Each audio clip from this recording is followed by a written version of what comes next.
1971. We woke up in a different world, where the Cold War ended along with the Vietnam carnage. All because of the Dome. The Dome. A territory full of anomalous artifacts, phenomena, and organisms. We still don't know what it is. An alien city? Some kind of a testing ground or storage? Whatever it is, no living thing trapped under the Dome can escape it. Yet even this did not stop the research. The major powers created the CRONUS Corporation to develop and explore the Dome. Its secrets became a lucrative business. The Spires station was built on top of the Dome to export the artifacts and import supplies and personnel. The city of Crystal Sands grew at the foot of the Dome, eventually becoming a major transportation hub. All this required thousands of employees, and there was no shortage of candidates. Romantics, pragmatists, and adventurers of all trades swarmed recruiting centers around the globe, seeking jobs at CRONUS. You were one of those people. In 1976, your application was approved, and you went under the Dome towards the future. Whether a good one or a bad one, only time will tell.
A guy wearing thick spectacles thrusts out a sweaty hand. Monty James, Silverwing. He glances down at your badge. Ah, it's you.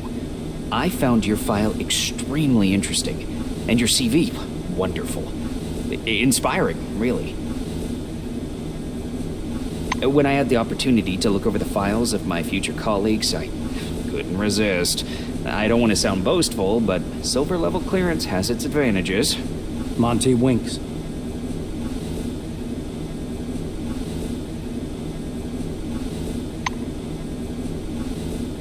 The badge on the orange's chest reads, Quentin Bisley, laborer. He eyes your black uniform and quickly turns away. A tall woman is watching an ad playing on the monitor, arms crossed. The polished to a shine badge on her black overalls reads, Elsa Olafson, Security Service. She glances at you and offers her hand in a businesslike manner. Greetings. Please take all necessary precautions. By that I mean, don't turn your back on him. Elsa nods at the orange. I just follow orders. Even if his crime was embezzlement, I have to keep him cuffed. Those are the rules. Olafson shrugs in a sharp, mechanical way, as if racking the slide of an assault rifle. Our friends from the administration didn't deign to inform me about this man's record. Could be I'm escorting a serial killer. It's corporate policy, you know. She gives the silver a vengeful look.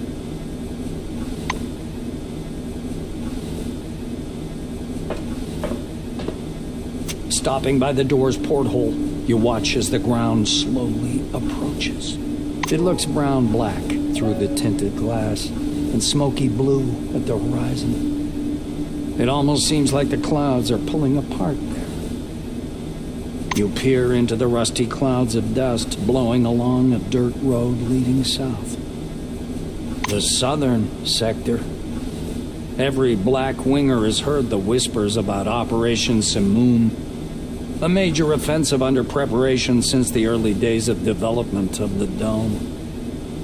CRONUS is recruiting troops capable of capturing the southern territory, an area heavily guarded by the forefathers' defense systems. Maybe you yourself will end up in one of those troops. Just as you're about to move away from the window, you notice a whirlwind beginning to form above the ochre plain.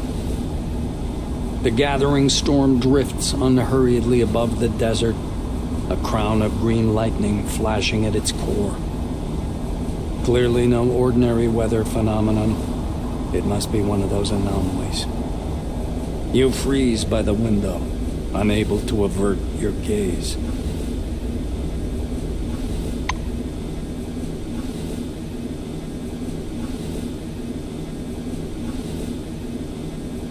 A young, dark-haired woman is staring through the illuminator, her gaze glued to the slowly approaching desert. She's whispering softly. We've crossed the border. No way back now. She turns to you. The shiny badge on her white jumpsuit reads, Tomoko Kimura, physiologist. As the woman takes in your black uniform, her smile fades. There are 6 people in this capsule, 2 of them in black jumpsuits. Not a statistically significant sample, but the trend is evident, she says with a squint. Kimura shakes her head disapprovingly and turns back to the illuminator. This place is a scientific treasure trove, and you're treading all over it in your jackboots, blowing up doors that are thousands of years old, acting like you own this world. What devilment. Kimura isn't impressed. Protecting us from the dome, really. And who's going to protect the dome from you? A man with a mustache and a blue jumpsuit is standing at the window, studying the construction site below through the occasional break in the clouds. His badge reads Igor Patan, planner. The blue taps on the glass with one finger and gestures you to come and take a look. Seems like he doesn't speak English.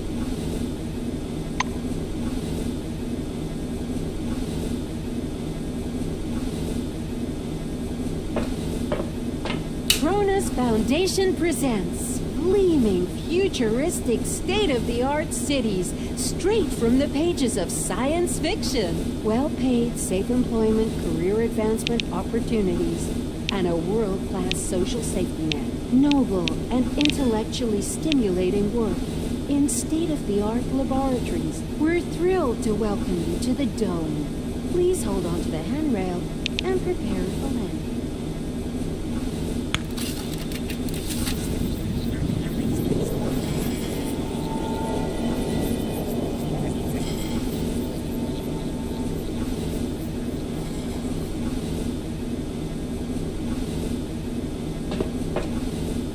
You return to the window. A whirlwind is spinning slowly in the distance, dragging the reluctant clouds into its colossal funnel. The outlines of the landing site, blurred by clouds of dust, appear behind the greenish glass of the porthole. The capsule shudders as the braking devices engage.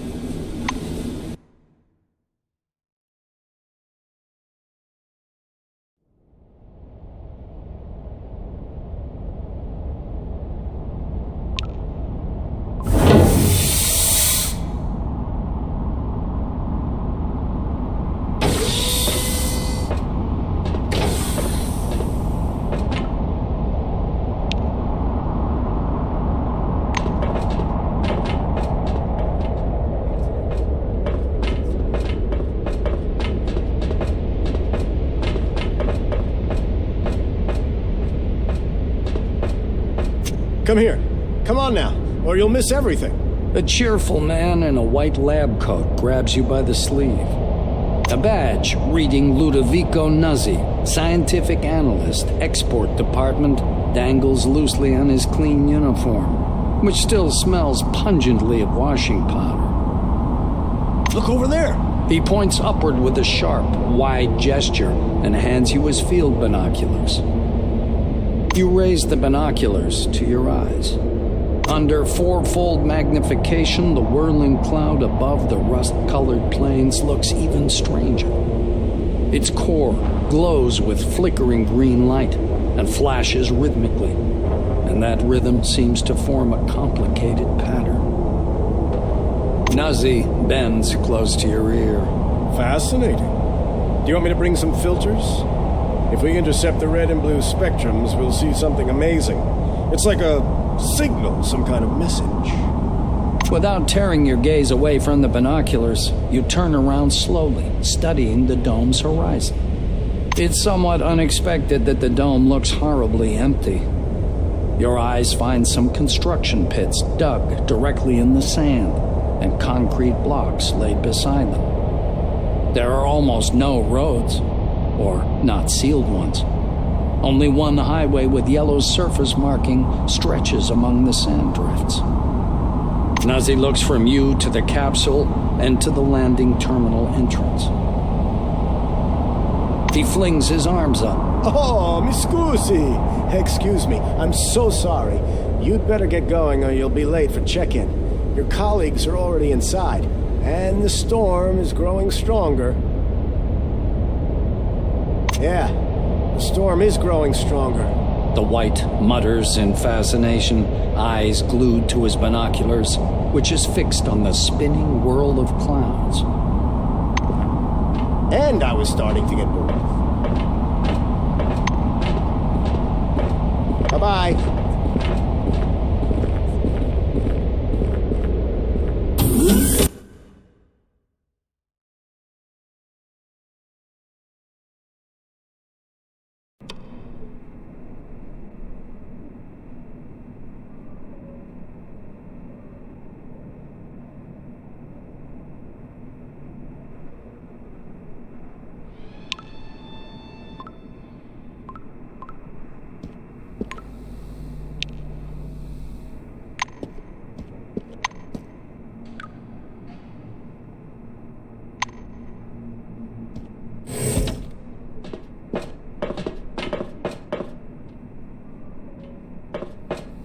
Mr. Rayhead?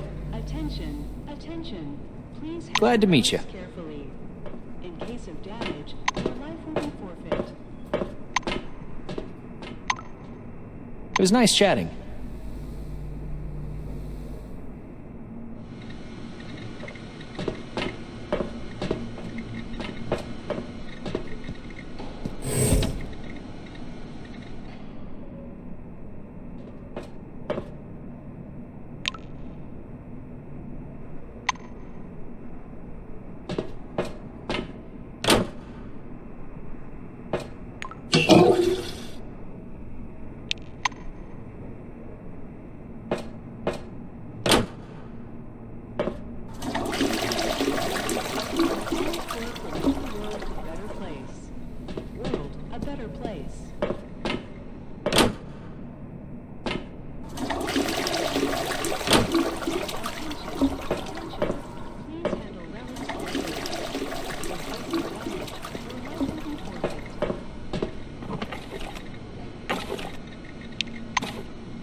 Greetings, newcomer.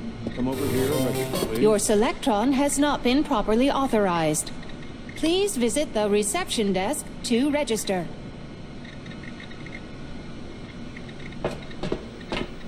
The turnstile stops you with a warning buzz.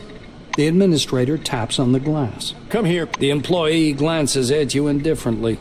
His upper lip is ever so slightly curled in contempt.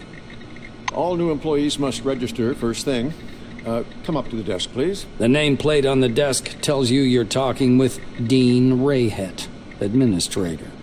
The administrator slaps himself on the forehead. I almost forgot the regulation pre-registration greeting. Just a second. Rayhet produces a reel-to-reel tape recorder from beneath the desk, rewinds the tape to the beginning, and presses play. The speakers explode with a harsh, crackling sound, over which the tick-tick of a metronome slowly grows louder. Solemn music begins to play, and the administrator's face takes on a serious expression. Dear employee, on behalf of the CRONUS Foundation, I, Administrator Dean Rayhet, welcome you to your new life under the dome. The administrator clears his throat and continues. By joining our company, you choose the path of science and progress. You are among mankind's best, and we ask that you live up to this. Dean squints down at the monitor. Deserve this title. Do your job honestly. Obey the law. Respect your colleagues and... The music fades, and the administrator finishes his speech. And together we will build the best possible future for all mankind. Dean puts the tape recorder away. Now that we're done with the official greeting, I'll register you and upgrade your Selectron. Okay? Dean's hands hover over the keyboard. He gives you a nod. You spell out your first and last names and specify your wing, profession, and test results. The administrator's fingers fly across the keyboard as he enters your information into the CRONUS database. Rayhet scans the computer screen. So your position in the waiting list was 63,784. You've been assigned to Magellan Station. A special bus will bring you there after a series of briefings. Please pass me your Selectron so I can update the firmware. Dean snaps the docking port of your pass to a recess in the casing of his computer. The administrator returns your Selectron. Here you are. You now have first-level clearance. As a Blackwing employee, you get access to the barracks, the armory, surveillance rooms, remand centers, and other specialized facilities. Dean continues. All new employees have a short list of tasks to perform on arrival. Do you want to hear all the details, or just the short version? Rayhet snorts. To make it short, get your uniform from storage, your weapons from the armory, pass the Psi abilities test, and complete your weapons training at the training zone. Then learn how to use the scanner, avoid anomalies, and properly catalog anything you observe. Last, go to the waiting room and wait for the bus to Magellan. Dean sits back in his armchair. That's it. I hope there aren't any questions. Rayhet claps his hands in satisfaction. Great. He reaches for the tape recorder, but thinks better of it. Protocol calls for a little welcoming preamble, but dash it all, that's nonsense. Welcome to Concord Station. As he's about to turn away, Dean suddenly remembers something. Oh yes, I sent your mail to your Kairos. Check your new messages. Well, that's all, I think.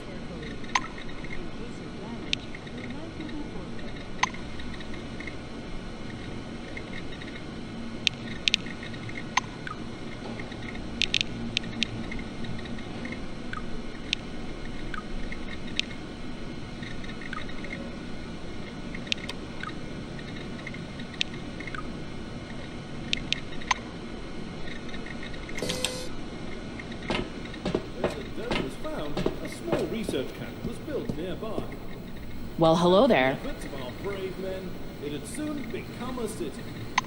But that was only the beginning. Around the aperture at the top of the dome, a television station was erected. Have a good one. The Spire. It's a pure... Behind the storage counter, you see a small, neat guy. His gingery hair shines with something like brilliantine. His badge says, Sidney Maynard, storekeeper. The silver perks up at your approach. A thick logbook appears at once from under the counter. Sidney puts on thick glasses that seem to age him 5 decades in an instant and studies the lined pages. The silver finally stops and pins down a particular page with his finger. This is your first uniform requisition, right? You can also purchase any equipment you need for the desert directly from me. Maynard adjusts his glasses in a businesslike manner. Before I give you the uniform, please listen to these short instructions.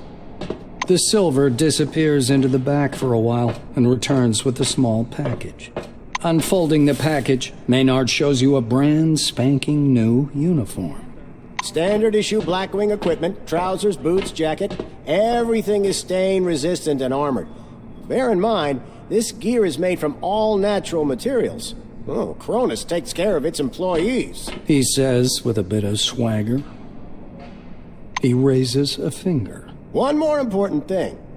In accordance with Order 16-225, helmets and gloves are not issued, but they're available for purchase from me. Please bear in mind that a full set includes headgear or a mask, jacket, trousers, gloves, and boots. Sydney hands you the package. Here's your uniform. Attention. Enjoy. Please handle relics carefully. In case of damage, your life will be forfeit.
Employee, please come here. There's an urgent task. Please handle relics carefully. In case of damage, your life will be forfeit.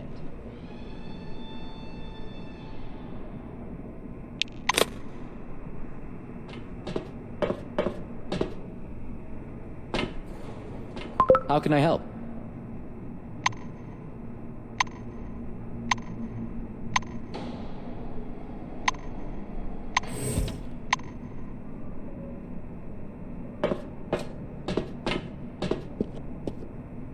The giant display glows welcomingly when you approach.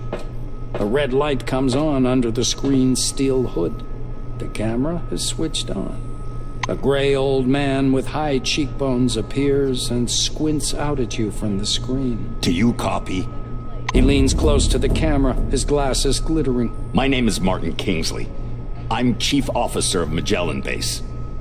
We were supposed to meet in person, but unforeseen circumstances prevented that. One moment. I'll grab your file. He reaches for something out of view and produces a thin folder with your name on the cover. Apparently, your file. Kingsley opens the folder to thumb through the pages. He marks one of the pages with a pencil. Why did you choose Blackwing? There are other divisions in the corporation you could have worked in. Kingsley's waiting for your answer. Martin nods and writes something down. CRONUS has much to offer. Varied assignments, our own training zone, and the opportunity to move up through the ranks. Kingsley closes the file and folds his hands in front of him. Thank you for your reply. I learned a little more about you. Now I want you to learn a little bit more about us. Keep in mind, this is not a rehearsed speech. He assumes a serious expression. When the dome was discovered in 1971, it became a scientific and media sensation, a worldwide phenomenon, and likely the most significant discovery in the history of mankind. Kingsley drums his fingers on the unseen desk, his gaze focused somewhere beyond. I see. You were enticed here by radio advertising, telefilms, and all those interviews, billboards at every turn. CRONUS wants the world to see the Dome as a stage where something merry and fascinating is going on. But now that you're actually here, I want you to see the real picture. You can't make out his eyes behind the glare on his spectacles, but he seems to be staring directly at you. Here's the truth. Nobody was waiting for us inside the Dome. It's neither a treasury of technologies nor a cemetery of the ancients. Perhaps what we're doing now is defusing the world's most complicated bomb. Will our mission thrive? I believe so. If we work together and everybody does their part. He looks back at your file. I say, do what must be done. Because that's what the concept of the 5 wings is all about. Kingsley points at the camera. You're from Blackwing. Your duties are simple and straightforward. But you have to understand, everything you do is to maintain order and peace. Once people panic, they kill each other much quicker than the Dome ever would. Putting the folder aside, he sits back and stares at you in silence. It gets so quiet that the ticking of a clock can be heard through the speakers. Kingsley sighs quietly. You were probably waiting for some boilerplate welcome speech. But I prefer to talk about real-world problems. Glad to meet you. Martin nods slowly. I apologize once again for this long-distance meeting. Now, as we don't have much time, I'd like to get to the point. I'm sure you're curious why you were taking off the bus to Magellan and brought here instead. He moves closer to the camera. I'm going to show you a short video. Please pay attention. Kingsley's face freezes on screen. I have an urgent mission for an employee of your background and qualifications. I'd have assigned someone from Magellan, but I'm short on personnel. That's why it has to be a newcomer. I apologize again for the rush, but it seems I have no choice. Martin noisily clears his throat. Maybe you've heard about Nashville Base. While preparing the materials for this mission, I came across a short documentary film about the complex. I think you should watch it. The speakers produce a hollow click. Purple, gray, and black spots flicker on the screen. A blurred title, The CRONUS Archive 1971 to 1974, was used in the production of this recording, appears at the bottom. The shadow of an airplane flies across a faded yellow desert. A cheery voice fills the room. Every day, our researchers uncover more and more of the Dome's secrets. There is no doubt the underground structures, so-called objects, are organized according to some pattern. Though early on, the importance of the relics to scientific research was considered insignificant. The desert dims into the black of a chalkboard. White lines drawn by an invisible hand begin to sketch a schematic of the Dome. The narrator continues. By 1972, however, many important discoveries had come to light in a period of only a few months, and the construction of stationary research bases adjacent to the more promising objects began. Personnel moved into Ankara in May of 1972, and within half a year, Boston and Dessau were also brought into service, though the biggest discovery was yet to come. The picture changes to a chasm suffused with electric light, people bustling about everywhere. The speaker's voice seems to come from a distance. In November of 1973, a massive network of underground caves and a structure of hitherto unseen complexity was discovered in Sector C-12. Soon afterwards, the construction of C-12 Nashville began. The camera glides through dim caverns as the silhouettes of bizarre mechanisms emerge. Metal structures loom up from the dark, surrounded by earth-moving machines and exhausted miners wearing orange jumpsuits. The speaker continues. C-12 Nashville is an innovative research complex located atop the primary relic mining location. The complexity of this object is unique. Communications. The film abruptly cuts out, and Kingsley's face reappears. The rest of this information is classified. Hopefully you get the main idea. Nashville is a very special place, requiring people with both special qualifications and special clearance level, though yours will do for your task. Martin adjusts his glasses. So, the task. Nashville base stopped transmitting and receiving signals yesterday evening. A reconnaissance group was sent out earlier today, but we haven't heard anything from them yet either. The chief officer rubs his forehead. Normally, I would never give this task to a newcomer like yourself, but I just don't have enough people. He looks down at the documents again. Furthermore, the group was lacking someone with your specialization. I decided that a visit to an established base like Nashville didn't require an armed escort. That may have been a big mistake. Kingsley is looking into the camera once more. Your task is to get to Nashville, figure out whatever's behind the communication problem. The chief officer carefully Kingsley's hand.